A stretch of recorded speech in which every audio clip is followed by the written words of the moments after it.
Eh bien salut tout le monde, c'est AZK. Aujourd'hui on se retrouve pour le 95e jour de cette année de staking. Et si vous faites attention, à chaque fois sur la miniature, je mets combien j'ai dans mon portefeuille. Dans cet épisode, on a encore baissé. Alors qu'est-ce que j'ai fait comme erreur cette fois-ci? Vous allez voir que ça va être un petit peu plus compliqué, donc si vous n'êtes pas à l'aise techniquement sur la DeFi, vous allez pas tout comprendre je pense sur cette première partie de la vidéo. Donc vraiment si ça vous intéresse pas, vous avez la fonction des chapitres pour aller à une autre partie de la vidéo. Si ça vous intéresse, restez et essayez de comprendre le plus possible. Bref, je vais replanter le décor. J'avais déposé 3015 USDT sur Vywith Finance, tout allait très bien, je faisais pas mal d'intérêt. Aujourd'hui si j'avais laissé mes USDT, je serais autour de 50 $ d'intérêt en un peu plus de 2 semaines, vraiment de la folie. Qu'est-ce qui explique déjà des intérêts aussi élevé? Tout simplement, Vywith Finance, c'est un protocole de prêt et d'emprunt de crypto-monnaie. Alors avant le 1er avril, il fonctionnait très très bien, il n'y avait aucun souci, on pouvait déposer, récupérer ses cryptos, pas de problème. Vous voyez, là c'est les USDT qui sont déposés sur le protocole depuis un mois, et globalement, ça s'est plutôt bien passé. Par contre, si on regarde le graphique, là vraiment à partir du 1er avril, c'est la merde.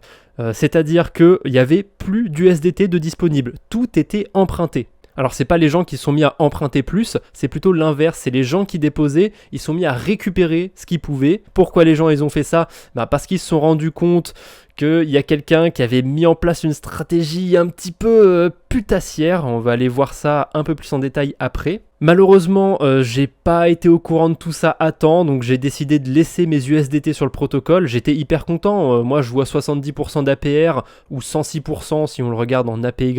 Ça donne envie sincèrement de mettre des stablecoins, d'avoir des rendements aussi élevés. Mais le problème c'est que plus les heures passaient, plus j'avais de nouvelles informations et plus je me disais qu'il y avait des chances que je retrouve pas du tout mes USDT. Alors il y avait quand même un moyen pas très orthodoxe de récupérer ces USDT, je l'ai d'ailleurs fait, je vais vous montrer un petit peu plus loin comment c'était. Avant, il faut que je vous parle vraiment de ce qui s'est passé sur Vywith Finance. Alors il y a un trade de Mardeni, je sais pas du tout si je le prononce bien, sur Twitter, je vous mets le lien en description, n'hésitez pas à le lire entièrement, c'est en anglais évidemment, je suis désolé. Je pense que si vous le traduisez, vous pouvez avoir quelque chose d'à peu près correct. Je pense juste que certains termes vont être traduits, genre waves, ça va être traduit en vague, enfin bon, vous vous débrouillez si vous parlez pas anglais. Mais ce qu'il faut retenir dans tout ça, c'est la stratégie qui a été mise en place par la personne un petit peu malicieuse, on va dire. Alors la personne a déposé des USDN sur le protocole, pour en fait mettre du collatéral pour pouvoir emprunter, et avec les USDN qui ont été déposés, cette personne a emprunté beaucoup d'USDC et beaucoup d'USDT. On peut le voir d'ailleurs cette adresse, c'est plutôt sympathique d'ailleurs cette fonctionnalité de Vywith Finance, on peut directement voir ce qu'il y a de déposé, d'emprunter sur une adresse, je vous mets aussi le lien en description, et on peut voir que ce petit cochon a déposé 500 millions d'USDN.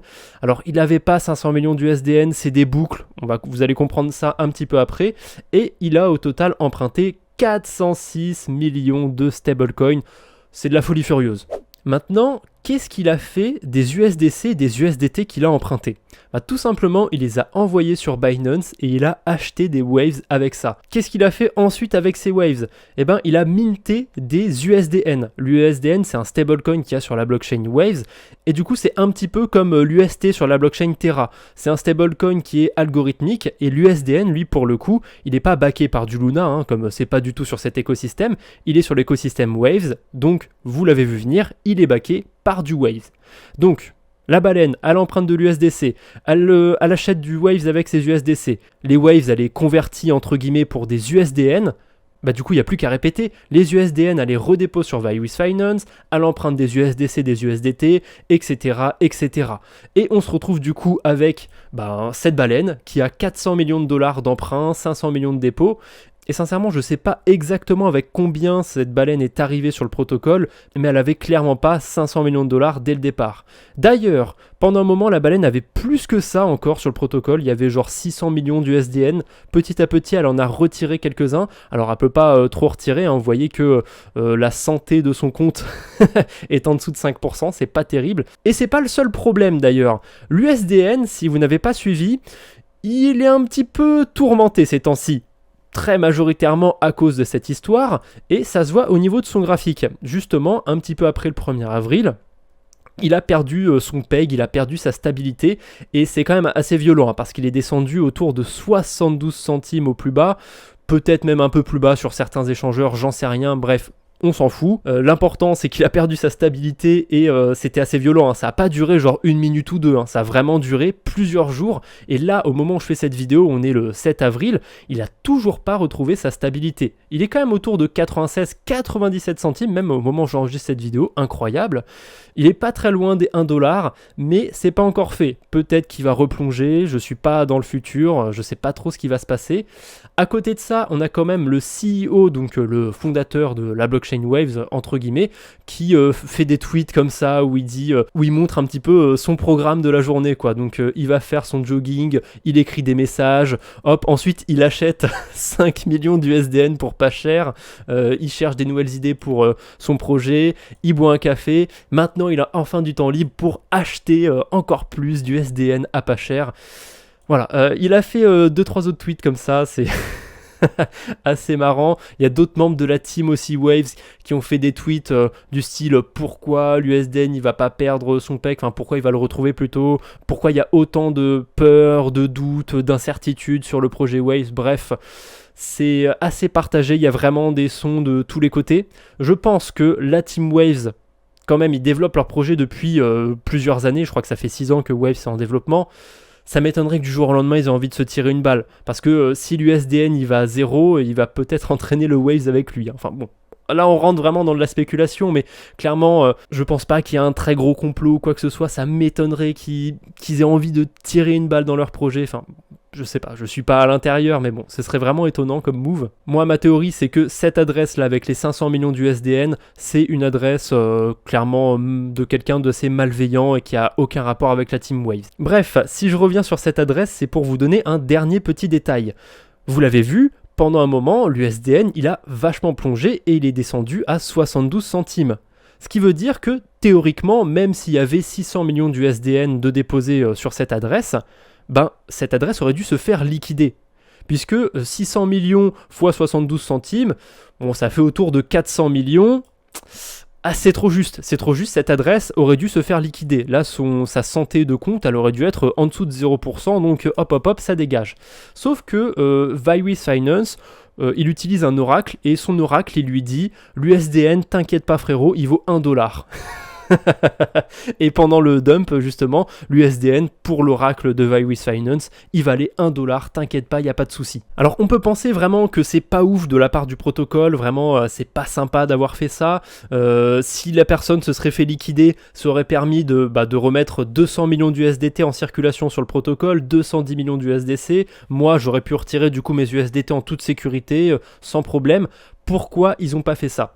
Alors, j'ai pas de certitude dans ce que je vais vous dire, mais ça c'est juste de la logique pure. Il y avait 600 millions d'USDN. Pour ceux qui ne savent pas ce que ça veut dire se faire liquider, les 600 millions d'USDN qui étaient déposés, ils auraient dû être vendus pour racheter des USDT et des USDC. Le problème, c'est que l'USDN, il était en très très très mauvaise posture. L'USDN avait perdu du coup 20 centimes. Il pèse quand même 1 milliard, c'est pas rien, mais je doute que si on en vend 600 millions d'un coup, ça se passe bien pour ce stablecoin. Déjà, je suis pas sûr qu'il y ait 600 millions de liquidités sur la blockchain Waves. Et encore une fois, ça va pas du tout bien se passer si on vend d'un coup 600 millions d'USDN. Ça peut pas se faire en une fois en fait. Alors au pire, ils auraient pu liquider une petite partie, j'en sais rien, liquider 1 million, 10 millions, 20 millions d'USDN, pourquoi pas? Sincèrement, je sais pas, ça aurait été sûrement une bonne idée de liquider petit à petit, mais ça ne s'est pas fait malheureusement, et du coup on se retrouve avec aucun USDT qu'on puisse retirer, aucun USDC non plus.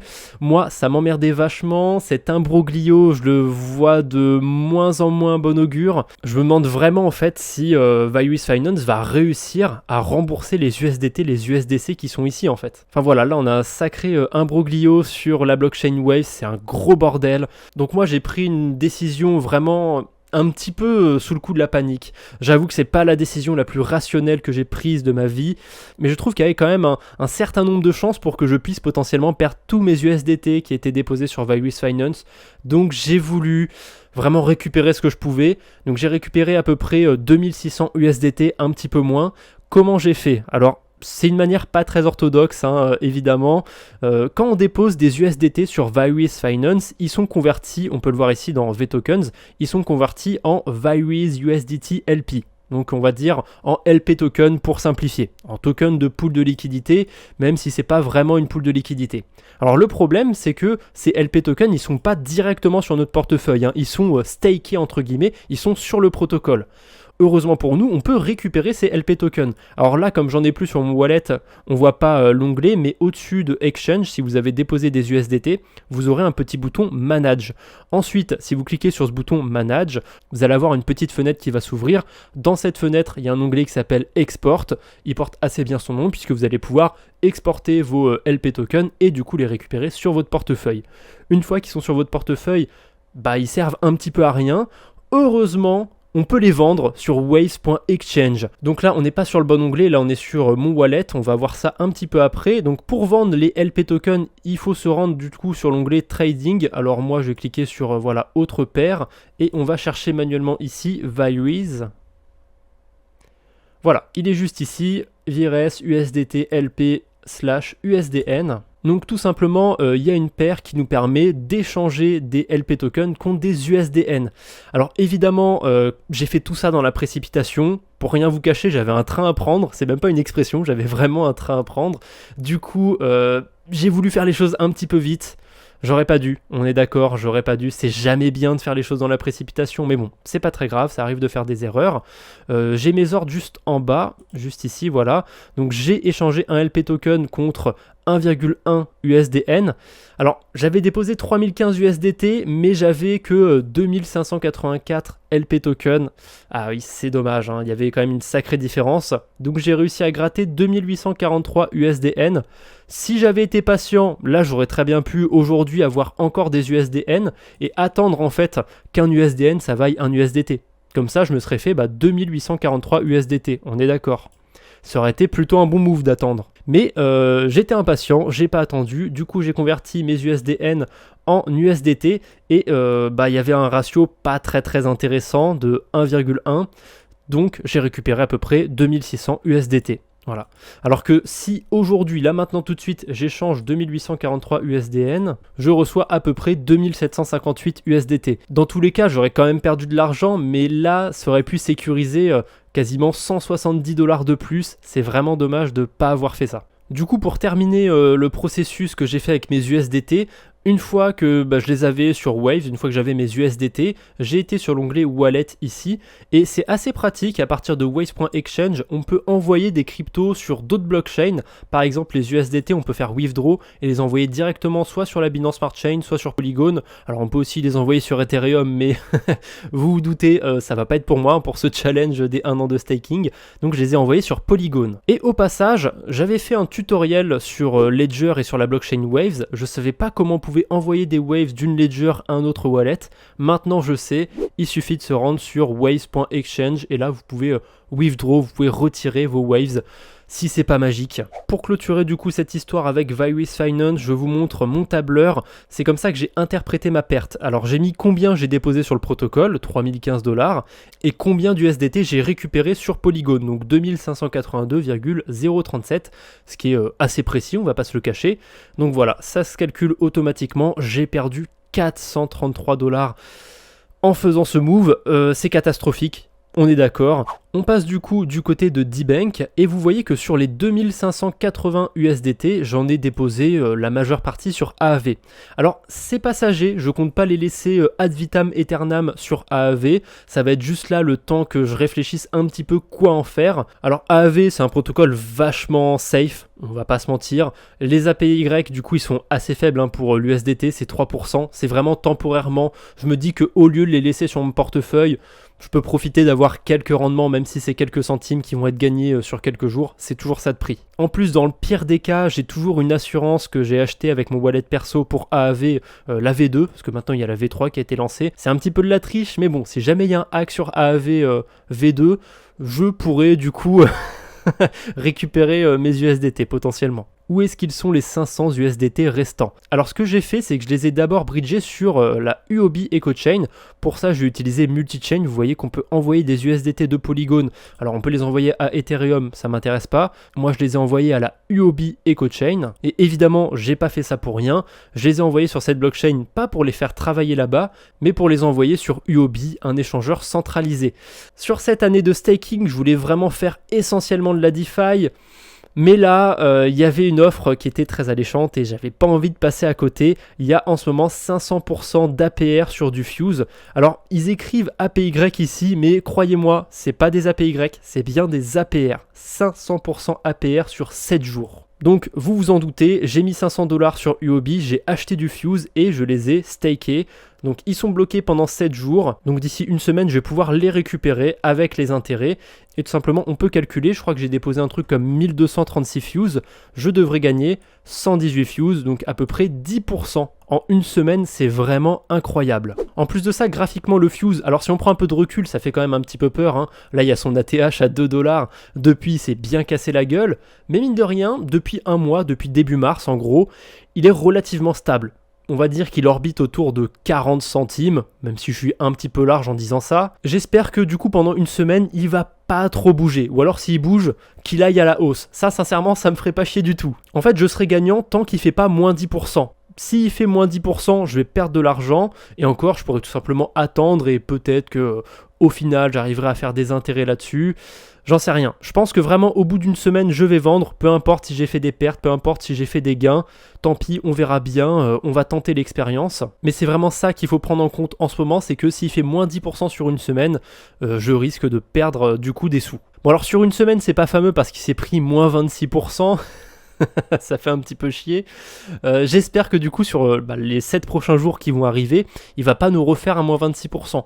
Ce serait très embêtant. Du coup, pour clôturer sur le Fuse, on peut le voir ici. Là, c'est l'application que j'utilise pour suivre mes crypto-monnaies sur peu importe l'endroit où je les ai. Ça s'appelle FTX. Avant, ça s'appelait Blockfolio. Et du coup, j'ai ajouté les Fuse. Alors, ils valent un petit peu moins de 500 $ maintenant. Ah, comme c'est dommage. Et j'ai mis tout le reste à jour, hein, les USDT, les USDC, tout est à jour. Ah oui, et évidemment, je ne pouvais pas ne pas vous le montrer.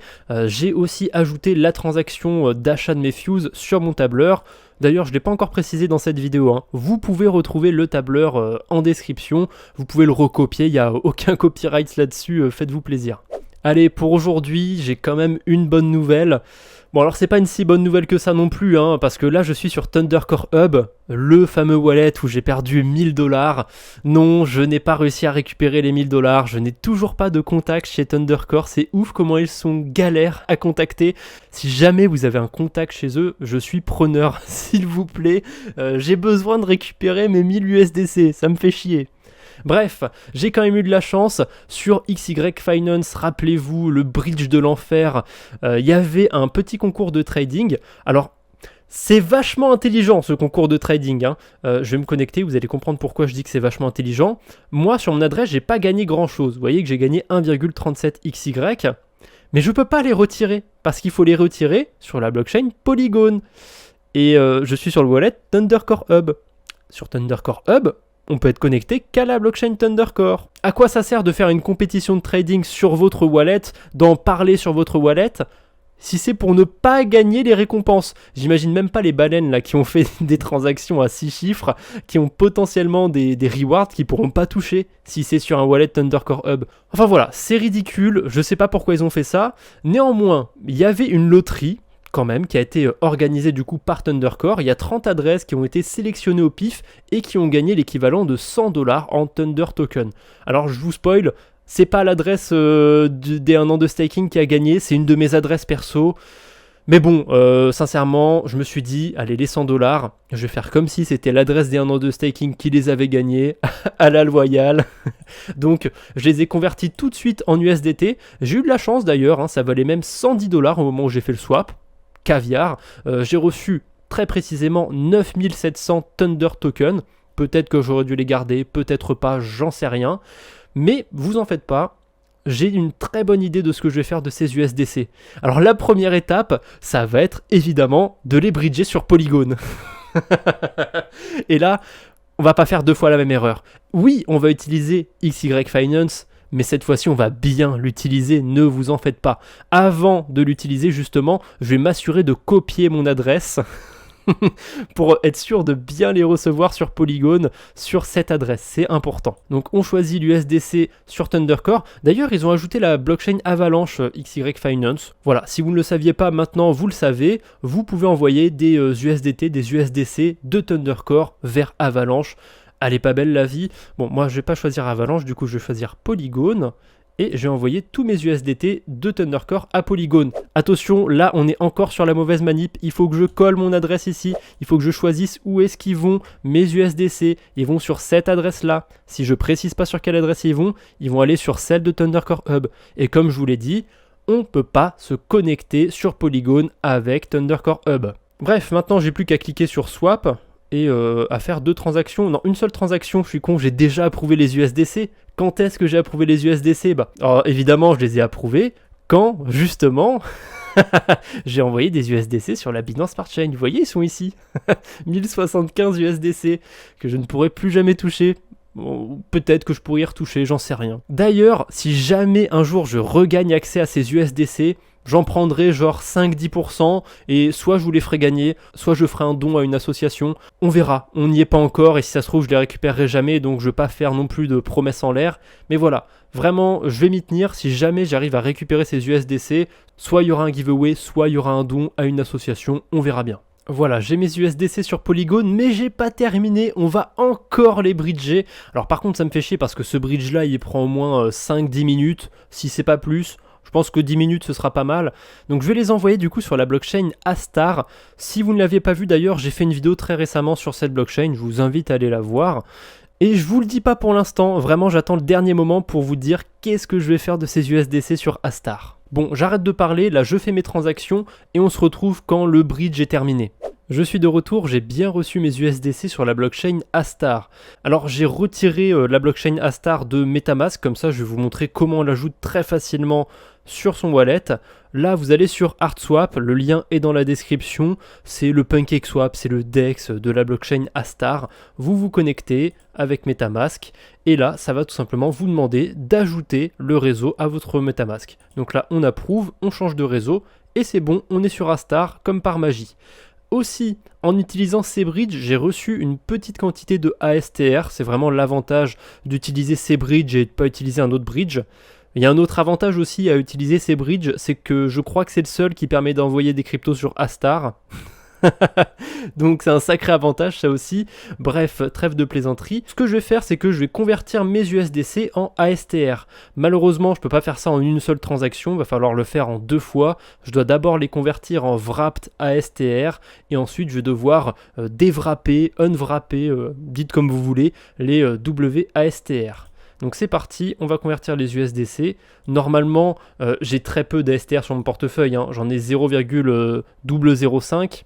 Mais ce sera largement suffisant pour faire ces 2 transactions. Enfin 3 en comptant le fait que je dois approuver l'USDC. Mais quel idiot, j'attendais comme un débile que la transaction elle passe toute seule, mais oui, il faut la confirmer sur sa ledger, sinon ça passera jamais. Ça y est, mes USDC sont approuvés, je vais maintenant pouvoir cliquer sur Swap, confirme Swap.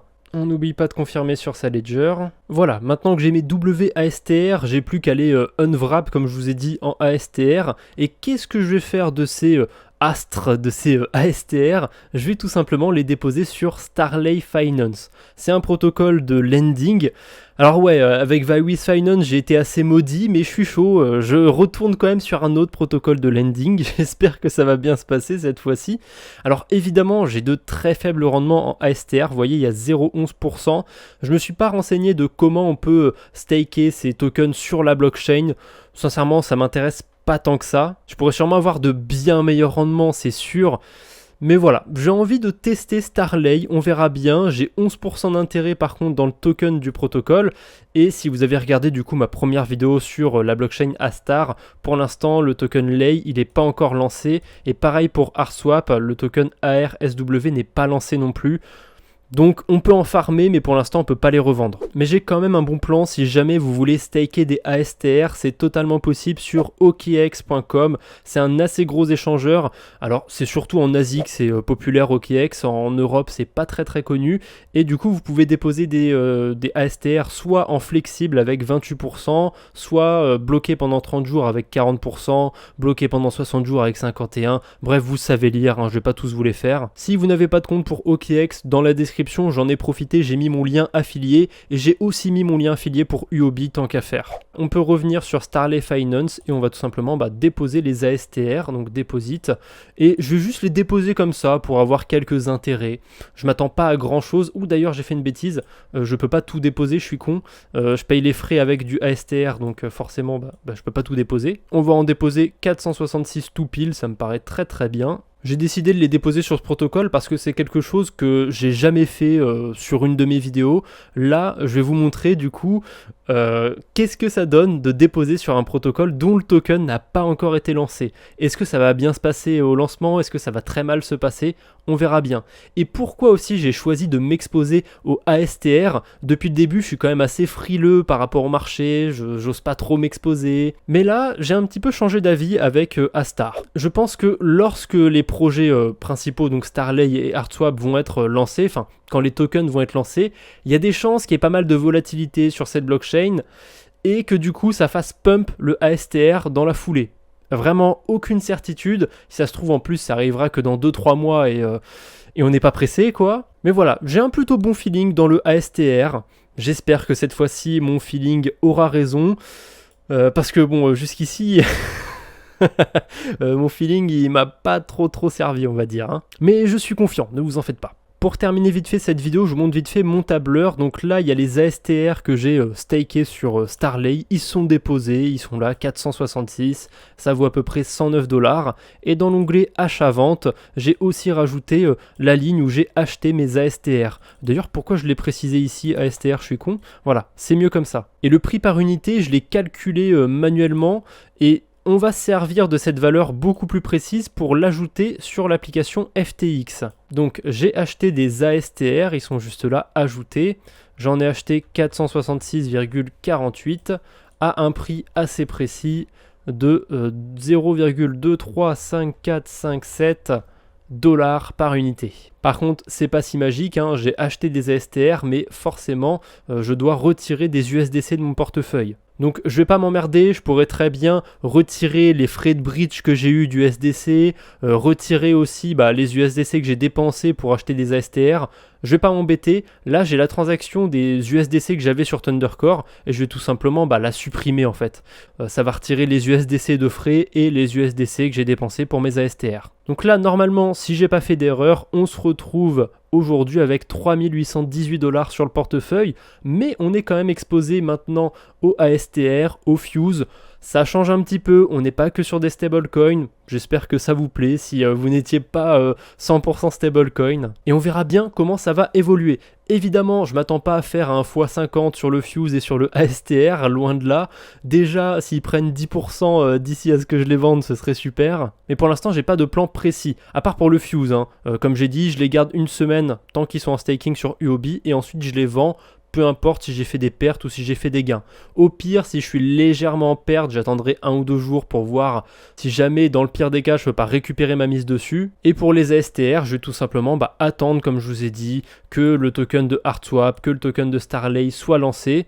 Et à ce moment-là, je vais sûrement revendre mes ASTR. S'il se passe un truc, si le token a pump, on verra bien. De toute façon, il n'y a qu'une seule façon pour vous d'être au courant de ce que je vais faire, c'est de vous abonner à la chaîne et de suivre les vidéos une fois qu'elles sortent. Il n'y a pas de secret. Et au passage, comme c'est juste à côté, en vous abonnant, n'hésitez pas à cliquer sur le petit pouce bleu, ça fait toujours plaisir.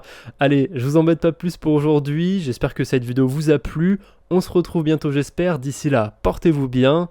Allez, salut tout le monde.